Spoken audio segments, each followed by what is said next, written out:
This is Venceremos, written by Nelson Algren, out of his work, The Neon Wilderness. I've been in more ballroom brawls, O'Connor assured me. I've been in more ballroom brawls. But no one pays O'Connor attention anymore. O'Connor is O'Connor, and we've heard it all before. There's Bach beer and a bingo game that you almost beat, a jukebox that still plays Lily Marlene, and we all have our own troubles anyhow. At Sierra Laval's, a place we call the Pimple, we attacked with the Mac Paps and the English. There was a Moor in front and one behind, and I fixed him in front through the groin. The same second the steel of him behind come through me here. O'Connor tapped his left shoulder. It's the other shoulder, Denny, I reminded him, and it healed up long since. He gave me the glance as though I hadn't heard it all 100 detailed times in the decade since his return from Spain. I could have given him back the story word for word. When I got home in front through the groin, the steel of him behind come through me here. I didn't feel it, I seen it. And behind come around fast with the butt before he could loosen her. Caught him square with the fist of it, and he went out cold, and I finished him where he lay with his bayonet still in my back. It tore me up pretty bad, turning so fast on him that way. But I didn't faint till I seen he was done for keeps. Them was black arrows and falangistas, and you can't give that kind of chance. We had to be sparring with cartridges, but they could use an anti-tank shell on anything that moved. They had more anti-tank shells than we had cartridges. They had more planes than we had machine guns. They could lay down an enfilade fire like pushing on a button and keep it right there, too, like they went off somewhere and forgot to turn something off. They could land shells in the heart of a trench, moving down the middle of her foot by foot and never miss the middle. Like a champ home shoe pitcher in East St. Louis I used to know, who'd never miss a ringer. He picked up a $50 and a dime lying beside his glass. See that? Holding up the half. This is overhead shrapnel. This here's a hunk no bigger than a $50. He put the coin down. You know what a hunk that size'll do to a man? It'll cut him in half. Sever him. It'll slice off his neck or maybe both legs. Just a hunk that big. Now this, exchanging the half for the dime, this'll slice off a hand like slicing through cheese. A piece just this tiny. He brought his knees up to his chin in the booth, yanked up his trouser leg to the knee, and slipped off his shoe and sock. Here, I'll show you something. I'd first seen that leg after Sierra Laval's. It was marked 4 times from shrapnel between the ankle and the knee. The heel wore a crusted wound like a seashell's crusted mouth, and was crossed twice by thin white scars as a hot cross bun is crossed with sugar. After 10 years it was still open, and the edges were hard as cement. Within, like O'Connor, it was decaying. See that? That's rot.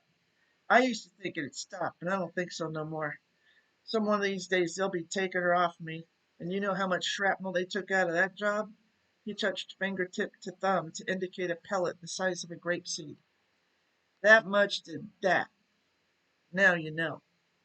He yanked down the trouser, looking pleased with himself, and slipped the shoe and sock back on with an air of finality.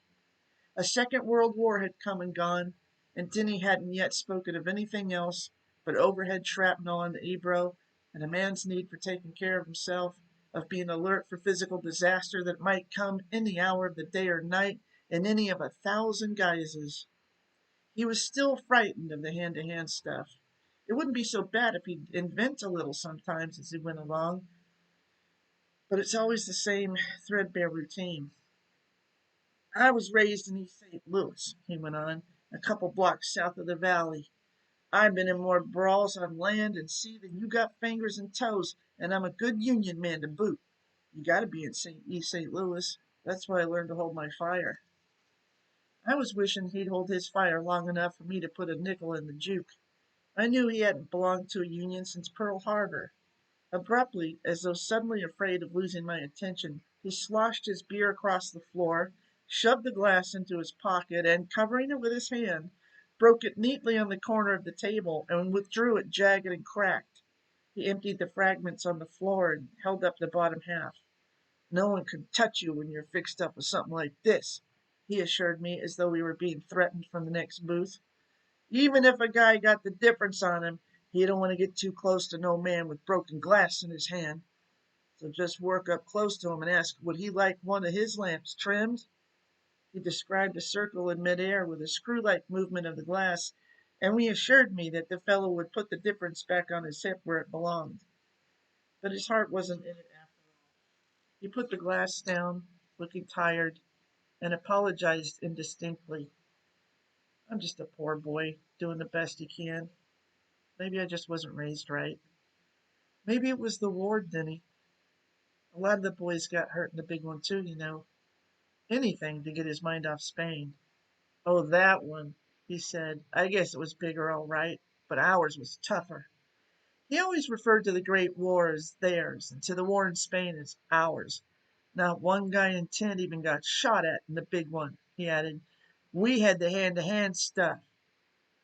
He had something there, I had to admit that. At Sierra Laval's, he started in again. Two of them jumped me. It wasn't yet morning and still foggy. One in front, one behind. I was coming back from an all-night scout.